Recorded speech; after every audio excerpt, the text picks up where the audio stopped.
online program.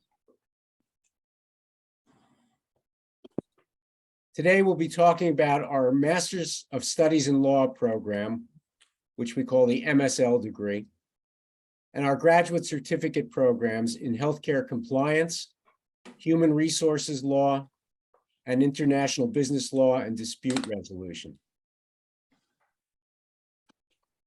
Our host today is going to advance the slides. That's Deb. Thank you very much. We have the next, that's it. Okay, and the next slide. First, we'll talk about the MSL degree program. First of all, what is the MSL degree? It's a law degree that offers you the opportunity to study law, to learn about law, to concentrate in a particular area, but not to become a lawyer. If you want to be a lawyer, that's going to take you 3 years in our JD program at Pitt Law School. We'd love to have you there. But if you just want to learn law relevant to your area of interest, your professional discipline, then the MSL degree is right for you. You will learn legal skills relevant to your professional interests. You can do it in person or online. You learn about what the law is, how to understand law and read and interpret cases, laws and regulations, and to gain some key legal skills. As I said, it does not allow you to practice law, and we really don't think it's a way to get into law school, to get into a JD program. It's, if you want to enter a JD program and you want to prepare for the examinations, the entrance examinations, the LSAT, to do that, there are commercial courses which are much quicker, cheaper, and probably better to prepare you for the JD program. Rather, this is a program for people who need to know a particular area of law, who work with lawyers, who work with legal regulation, and who want to learn more about that. Deb, may I have the next slide? We're going to talk now about the online MSL program. I'm going to turn the program over to the director of the online MSL, Professor Msl Nixon. Thank you, Alan. Hello, everyone. I am Msl Nixon, and I'm happy to get a chance to talk to you a little bit about the online MSL program. What is this program? Well, the basics is it's a series of 9 courses that you take through your computer. And each of those courses is designed to meet you where you are. They start from scratch in terms of legal knowledge. You're not expected to have anything more than a sort of general professional level of knowledge about law and policy. When did it take place? So our courses start in either September, or I should say late August of this year, coming up later this month for the fall cohort. And then we have another cohort starting in January 2023. The courses start for the fall cohort in August and end in August 2023. If you select the January start, you end at the end of the calendar year next year, December 2023. This series of 9 courses, which takes 1 year, 1 calendar year to complete, will give you 15 credits toward the 30 credit online Master of Studies in Law degree, or I should say the Master of Studies in Law degree. And there are several options for earning the other 15 credits, which we'll talk about in a little bit. Where do you take this course? These courses entirely online and asynchronously, meaning you can consume the materials, perform the assessments and assignments when it works for you from week to week. There is a caveat, and that is that midweek on most of our weeks, there is a requirement to participate in an online discussion about the topic that you're studying that week. And we have that requirement in there for a very important purpose, which is to make sure that people are succeeding at getting themselves through that content week to week. We don't want anyone waiting until Sunday afternoon, which is the end of our week, and trying to do it all. So it's intended to assure your success. It also keeps your energy up and gives you a chance to interact with your classmates and your instructor live online. So why would you want to pursue the online MSL series? First, to gain knowledge, right? So maybe for your current position, maybe because you'd like to advance in your field and you think understanding the law generally would be helpful to you, or would be an impressive credential for your managers. Or maybe you want to transition to another field. We also have students who just enjoy learning about law. Maybe they thought about it earlier in their careers and decided not to pursue it, and now they'd like to learn some. Next slide, please. Thank you. So the online MSL, I like to think about it as focused content and flexible delivery. These are the two really compelling features of our program. First, the focused content. These courses are designed not for JD students, not for any other audience. They were designed specifically for you, for MSL students. And that means professionals who won't necessarily pursue a JD, most of them will not, but professionals who just need enough information about law to perform better at their current jobs, or as I said, perhaps pursue a different type of job or a more advanced job. We assume that you have a general professional level of knowledge, but no specialized knowledge in law. And we tailor the substance to your needs. So you're not studying contracts for an entire semester and reading lots and lots and lots and lots of cases about contracts that didn't work out, and so now they're in court. You're going to consume and gain the substance that is what you need to understand contracts as a professional, non-legal practitioner. You're evaluated against your peers. It's another way we focus our content. We don't have a sort of ideal, this is how people need to perform as anyone going through a legal program. You're not gauged against what a JD student would do. You're gauged against what your peers are expected to be able to do. We create our courses with two really important people. One is our Pitt Law faculty person who's an academic expert in this area, and they create the content. And the other is a Pitt Law faculty person who's also an expert practitioner in the area and can really give you that sense of how does this play out in daily life. The courses are easy to navigate. The websites are designed to be interactive, to give you a sense of moving through the course and not just interacting with, words on a page. They include professionalized videos. So you have someone talking to you. The course creator is actually talking to you. And the course is designed to include a variety of activities and assessments to keep your interest level up. Each student cohort works through the courses one at a time. So everyone starting the online MSL this fall starts with American legal system, and I'll show you a bit about that in a second. Everyone starts there and does that for the first 8 weeks. Then all of you move to the next course, which is a shorter course on contracts, and so on. Next slide, please. The other thing that I really value about the online MSL, and I think you will too, is flexible delivery. Again, you take the courses entirely online and complete the work week to week on your own schedule. You do need to stay week to week with the cohort. Everything you need for the course is on that website. You don't need to do outside research at all. There are a couple opportunities to do that to help you get a sense of how we would actively find additional information. But in general, everything you need is right there.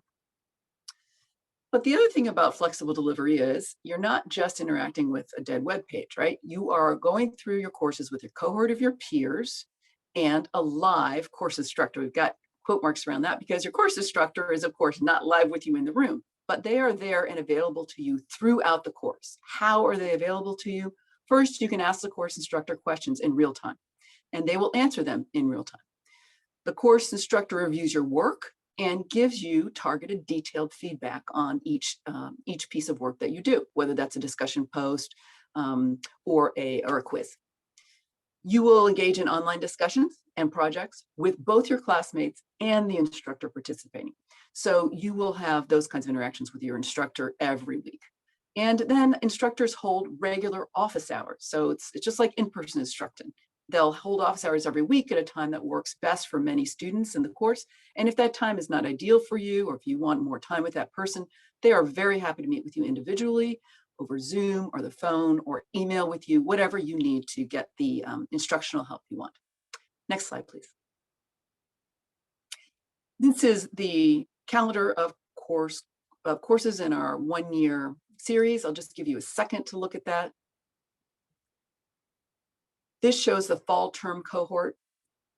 You start with 3 courses in the fall term of the university, 4 more courses in the spring term, and in summer 2023, you finish up with 2 somewhat longer courses. If you were to start in January 2023, you just push everything forward 1 semester. So you would start with, if you go to the top of the chart, it would be January 2023, American Legal System Contracts Tort. And then spring would be property, blah, blah, blah. And sorry, January would be, right? I get this right? No, sorry, summer would be property, constitutional law, and criminal law, and fall would be business, tax law, and commercial and technology law. Not good with my math. Thank you. And this is just an example of how you would interact with the materials online. This is the first course taught by Jackie Belzik, who's a very popular professor at Pitt Law. And this is the introduction to American law and legal system and skills that you need to gain some familiarity with to be a professional that interacts with attorneys. So you go through week by week, and Jackie Belzik and this course both created the course and instructs you through it. Next slide. I'm going to turn it back now to Professor Msl. Yeah, so as Professor Nixon indicated, that's the first 15 credits of a 30-credit degree program, which takes place in year 1. For year 2, you've got several options. You can either take an online certificate program, a specialization in one of these areas, or you can take in-person classes at the University of Pittsburgh, the same JD classes, the same classes that our JD students take. Let me go first and talk about the certificate programs. You can see there we've got a specialization in healthcare compliance, human resources law, international business law, and dispute resolution. Those are the 3 programs that we have now. There's 3 specializations that you could take. However, beginning in the fall of 2023, which would be the year you would take your second year of the program, we will have at least two new programs as well. One in corporate compliance and the other called practical business law. So you would actually have 5 online options to complete your MSL degree online, or you could take it in the classroom as I indicated before. Next slide.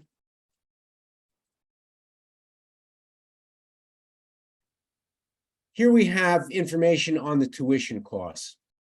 In the first year, your core courses would be $1,236 per credit, or $18,545 for the entire year.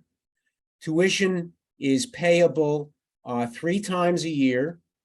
And if you are a University of Pittsburgh employee, your employee benefits will probably cover a significant portion of your tuition costs, probably around 90%. And I say probably because it does depend to some extent upon your employment status. And we want you to talk to the human resources person in your area to find out exactly what your benefit would be. In the second year of the program, if you were to take courses in the certificate programs online, the tuition is less, $11,505 for the certificate program.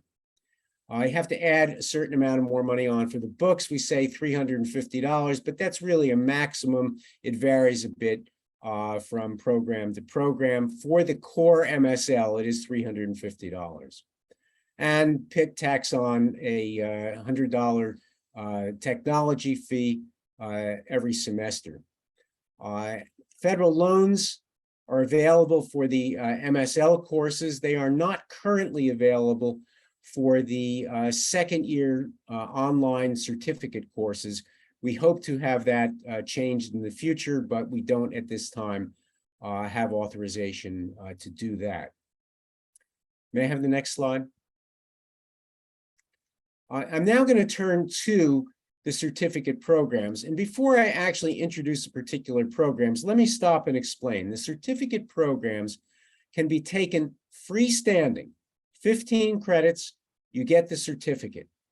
Or it can be taken as the second year of the MSL degree program. And you can take them in either order. You can take the certificate first and then finish the MSL credits, or you can begin in the MSL program, and at the end of that, as I previously explained, take the certificate credits. This slide here gives you an indication of some information about the certificate programs.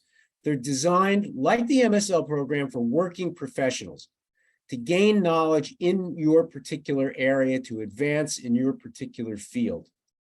They're really suitable, again, for anyone who encounters legal issues or works with lawyers, or who just wants to gain legal knowledge about your professional field. Each program is 15 credits, and rather than being a full year of instruction, it's 40 weeks of instruction, and those 40 weeks are spread over 10 to 11 months, depending upon just which program you're in and the starting dates based upon the academic calendar, which can vary a little bit each year. You take one course at a time, just like the MSL program, but each course in the certificate program is 8 weeks long. And there are weekly modules, again, just as Professor Nixon explained for the MSL degree, there's weekly modules here. The learning is asynchronous. You learn when and where you want, as long as you complete the weekly assignments. And the tuition is, as I explained previously, somewhat less than the MSL program, and the Pitt tuition benefits, again, will cover to the same extent that they do for the online MSL degree. Next slide.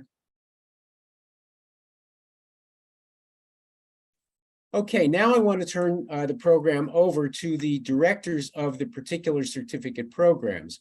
The first one we're going to talk about is healthcare compliance, and the director is Mary Nell Cummings, and I'll turn it over now to Mary Nell.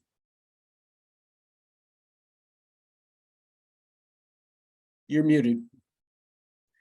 Hi, everyone. It's nice to be here with you today. We'll just go ahead to the next slide, please. Okay, so I want to talk to you a little bit about my program, which is a certificate in healthcare compliance. And we've probably had about 120 students through the certificate program. They've been at all different levels of companies. But one of the things that we've emphasized in the program, and that the students have gotten a lot of benefit from, is the idea that we are developing leaders in the field of compliance. So to be a leader in that field, you need to understand the laws that govern compliance, and also laws that are important to your organization.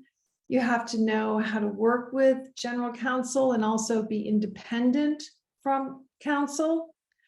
You need to be able to identify and solve problems, to be able to competently assess risk, and to develop and work in strong teams. So those are the skills that we aim to help you develop as you go through our program. And the young man on the right-hand side of the slide is one of our former students, who is a health center manager. And, you know, as he says, the program was challenging at times, but he really learned so much and grew in the program, and felt that it was a very strong benefit for him to take the certificate program. Next slide. Also, you can, after taking our program, we're accredited by the Healthcare Compliance Association. So you can sit for professional certification exams.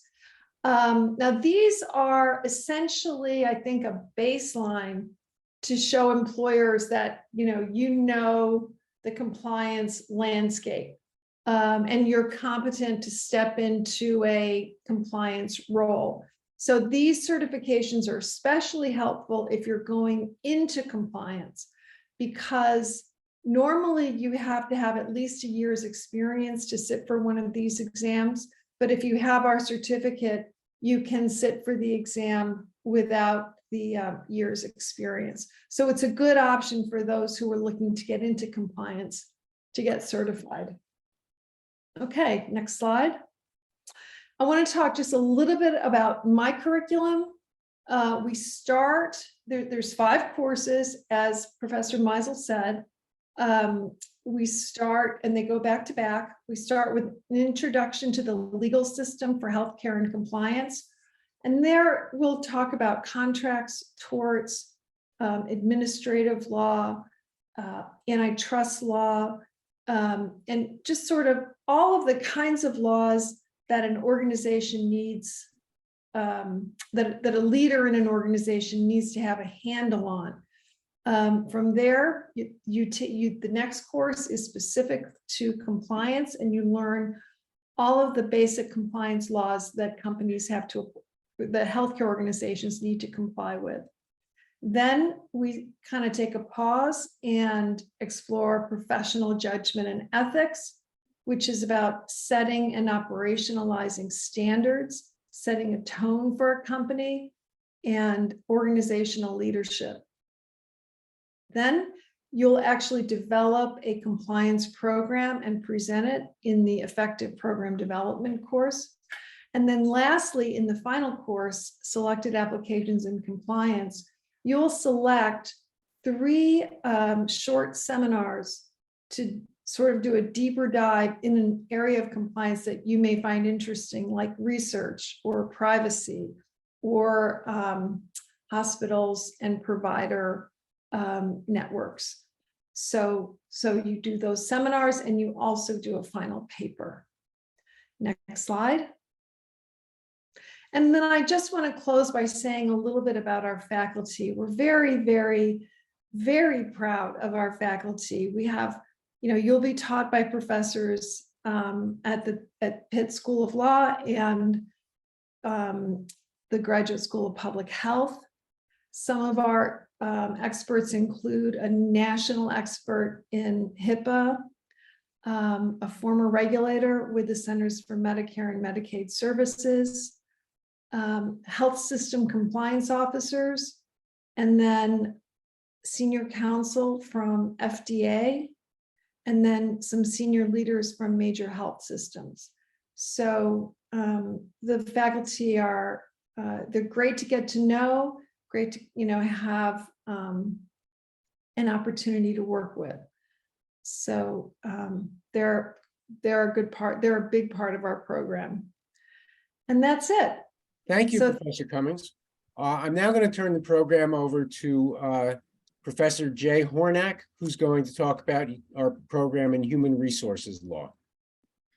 Thank you, Professor Msl. Good afternoon, everybody. I am Jay Hornak, Director of the Human Resources Law online program. And could we go to the next slide, please? All right, so that's my picture and a little description of my work. I have been practicing law for a long time, but in addition to practicing law, I've had a strong interest in higher education in the legal profession.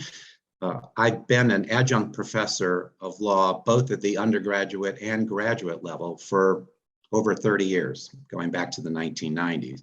And in recent years, as I decided to wind down my private law practice, I have decided to go more fully into the world of academia, and was fortunate enough to be hired about 4 years ago to run the HR Law online program.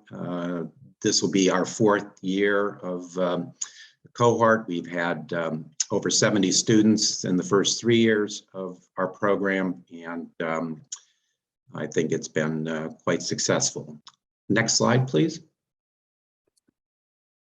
So we got started with the program right before the global pandemic. During the last 3 years, while the course was going on, I can think of, off the top of my head, 3 major developments in the field of human resources. One is the work from home movement, the WFH, not to be confused with other abbreviations, of movements, the whole process, the increase of people working from home, as well as maybe sharing time in an office. Another development in the last 3 years has been an increase in labor union organizing in fields and occupations that have been traditionally not areas of labor union strength. I'm thinking of the service sector, I'm thinking of Amazon, I'm thinking of Starbucks, as well as I saw just this week, there was a grocery store, Trader Joe's in Massachusetts, where the workers voted to join a union. So that's another development. The third that comes to mind is the whole concept of the number of baby boomers who have been leaving the workplace in the last 3 years, sometimes referred to as the Great Resignation. Yes, the global pandemic has played a major role in that, but what we'll be looking at, in addition to societal factors, are what role existing law has played in those developments, what legal challenges they present for the future, what changes in the law have occurred in the last 3 years or that may be on the horizon. And so HR professionals who want to develop and enhance a more thorough understanding of HR laws, regulations, and best practices may consider our graduate certificate program to be the perfect program and the perfect time to enroll. You may not be in the field at this time, so professionals interested in an exciting career change in a trending industry, this would be the program for you as well. And then, while we have had mostly non-attorneys involved in the program, we do have paralegals and attorneys who wish to acquire an appreciation of specific labor and employment law field, HR field, client needs and issues who have joined us. And one of my 70 plus students has a little testimonial about the advantages to the program that she found. Next slide, please. The prior speakers have done a lot of the heavy lifting for me in terms of describing how many courses there are, how many credits they are, how long the program is, the fact that it's asynchronous. All of that applies to HR Law's online curriculum. I would say, I don't know the percentage exactly, but a number of our students have just taken the HR Law certificate program standalone, and then there have been others who have combined it with the MSL degree. Here, unique to my program, are the 5 courses that are offered. The first 4 are the core courses. All those students have to take those. I teach the first course. I also am involved in the 5th course. So those first 4 courses are run in very similar fashion.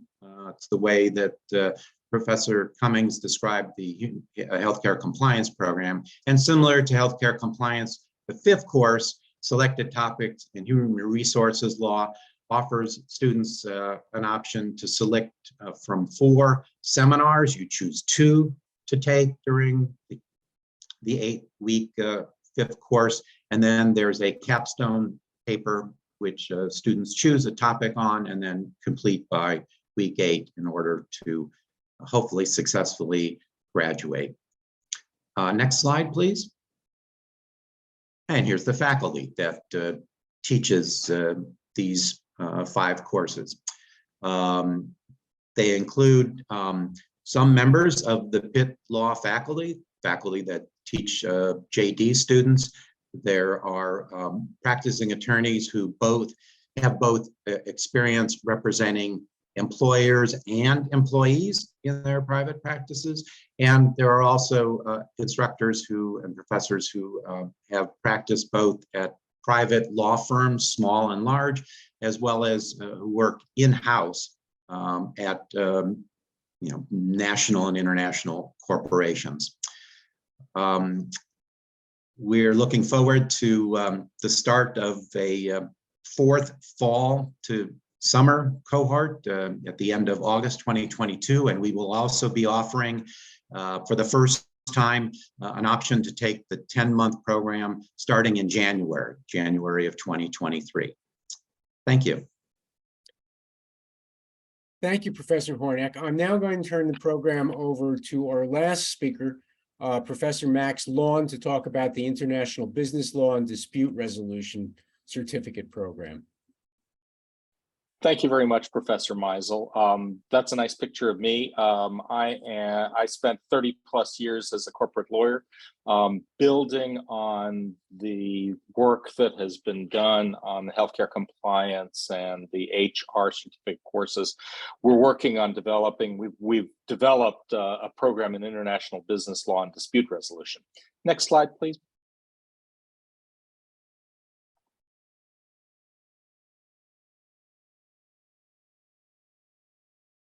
We may be frozen on the slides. Anyhow, let me sort of give you an overview of what we're doing, and hopefully they will catch up. Who's this course for? It's for anybody who works with lawyers, wants to know more about cross-border transactions. We've got people who are enrolled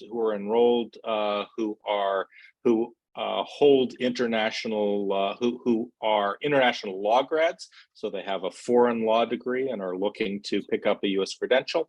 But it's really designed for people who work with lawyers on international transactions, cross-border transactions, and the whole idea is to give people a view of how going over the border differs from simply doing business domestically. Next slide, please. Just like the other programs, as Professor Cummings, Professor Hornak have said, we're starting late August. We'll go through June of 2023. 5 courses that are 8 weeks each.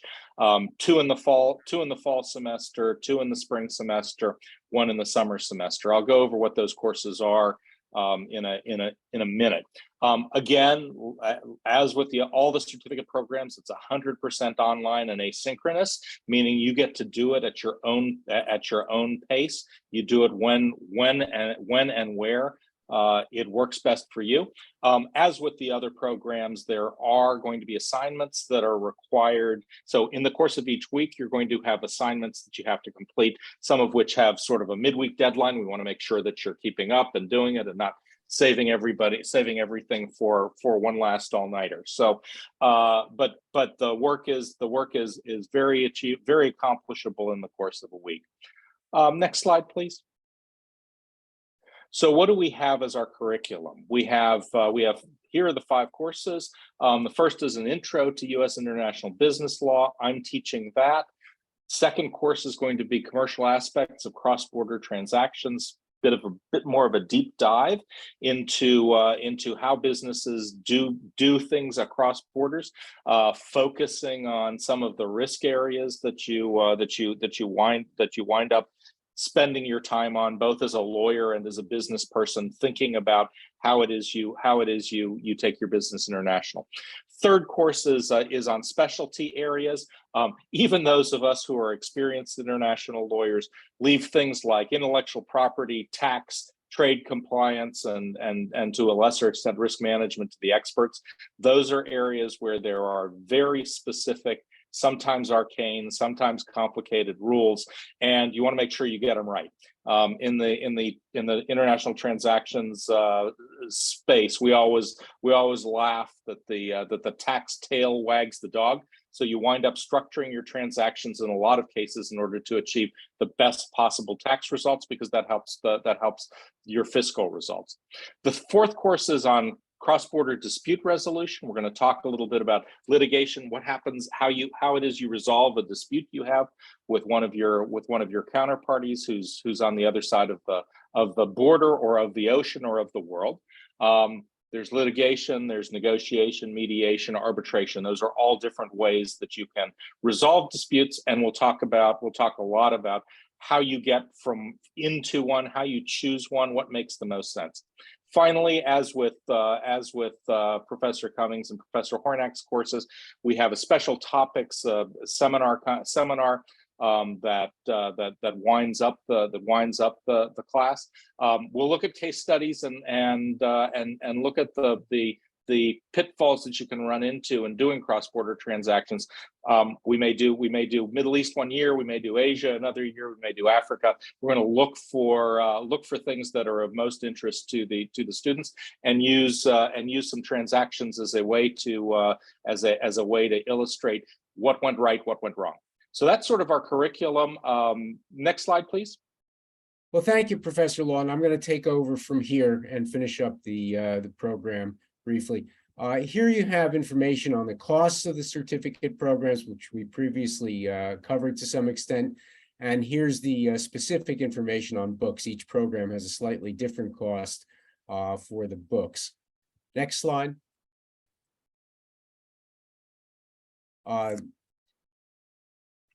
Here's some information on how you can go about putting these programs together, and contact information over on the right. We will put this information in the chat as well, so you can take it out of there, copy it down if you want using your computer. I should have mentioned before, if you have questions, we're going to take them shortly. You can put them in the chat, or you can we'll take them live, depending upon how you want to present your question.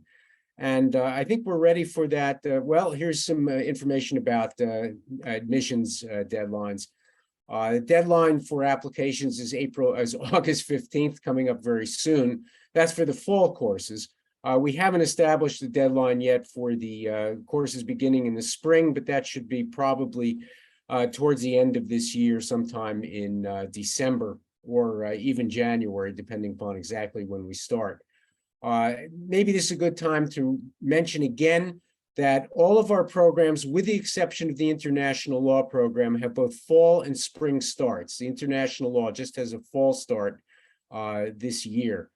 And if you want any information about admissions, you can get them from our program administrator, Beth Ann Pischke. Her email address is there. Or you can go to our website, which I think may have been on the previous slide.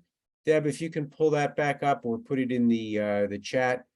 It's actually not there. It's www.law.pitt.edu /MSL, and you can get all your information about MSL and certificate programs there.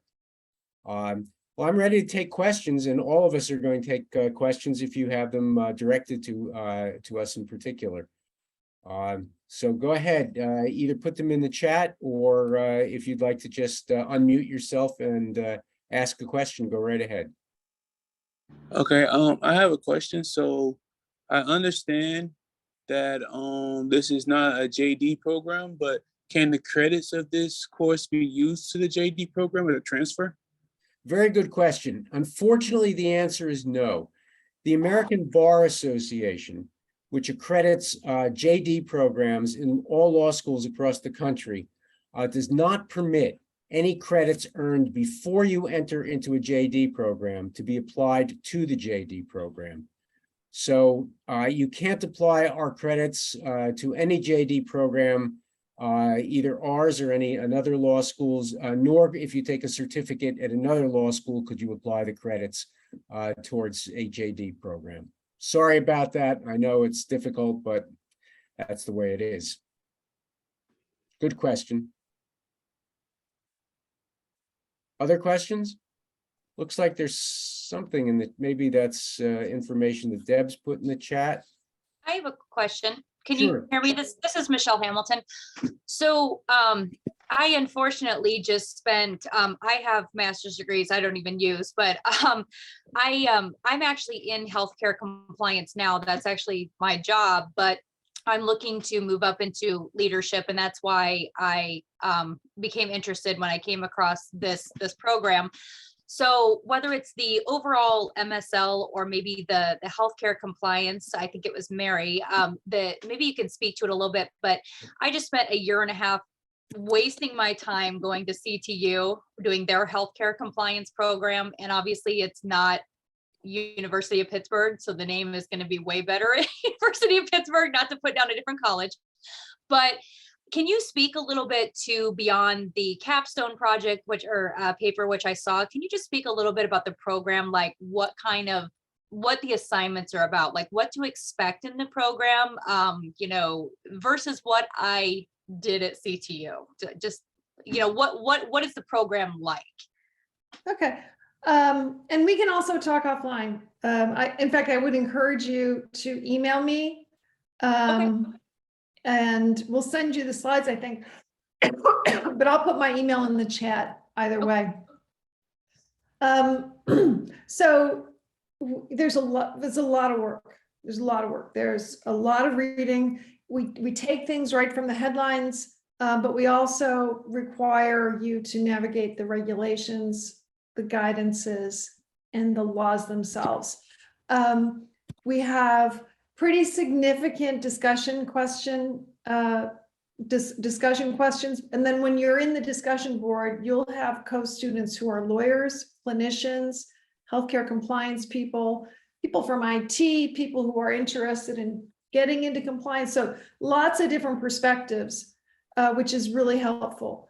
Then you'll have some kind of assessment weekly, which will be quizzes or short writing assignments. And then you will have a major project at the end of every course where you apply what you learn. And just by way of example, for the first course, you'll do a presentation. You'll pick an organization. Let's call it like UPMC or United Healthcare and Insurance Company or a nursing home. And you'll go over that company's leadership and board of directors, their, how they organize themselves, what issues they're facing, what laws impact their day-to-day business operations. You sort of do a deep dive into everything that the CEO cares about. And that's how you finish Introduction to Law. So every course we take it, we apply it to specific healthcare issues. And I don't want to take too much more time, but does that help? Yeah, it does. I mean, this is more what I'm looking for, because what I found with the other program I did is they were just basically recycling classes that they've been using for 20 years that every other college of that level uses. And it wasn't getting me anywhere. This is what I do every day in healthcare compliance, and you're applying it. So this, I think, is more of the program I'm looking for. So that's what I want to hear.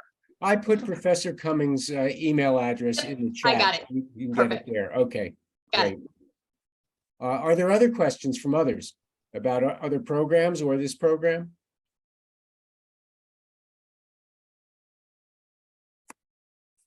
Don't be shy. Okay, well, if not, that concludes our program.